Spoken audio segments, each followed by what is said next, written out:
The most savage chess gambit you need to know. Imagine this. You're sacrificing pawns, knights, and even bishops deliberately. Your opponent thinks they've won, but then, boom, their king is exposed, their position is shattered, and you're walking away with a 72% win rate. Welcome to the Intercontinental Ballistic Missile Gambit, the most savage chess gambit you'll ever play. Let's dive into the chaos. Start with e4. If black responds with d5, you go for nf3. In other case, if black doesn't plays d5, you can start with the knight nf3, and you can achieve the same position. Now if black plays d5, the gambit begins. You play e4. Most players will greedily take the pawn, thinking they've gained the upper hand. Little do they know, they're falling straight into your trap. You move your knight, attacking the pawn. They will try to defend the pawn with their mighty knight. Now comes the bait, d3. Black takes the pawn, of course.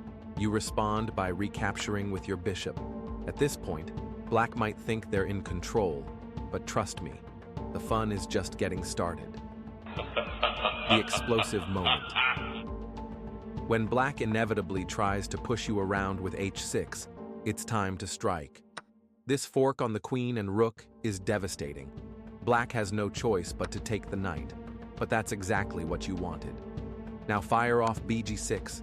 This is a double blow, a discovered attack on the queen while simultaneously checking the king. Black's king has to take the bishop. Unleash the missile.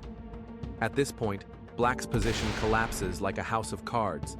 No matter where their king moves, their setup is ruined, and victory is within your grasp. The winning formula. From here, you're not just up material, you're in complete control. But let me warn you about the one trap to avoid. If black pushes their c-pawn, do not take the bishop. If you do, they'll hit you with their bishop. A discovered check that takes your queen. Avoid this mistake, and the win is yours. Alternate outcomes. Now, what if black somehow doesn't immediately collapse? Don't worry.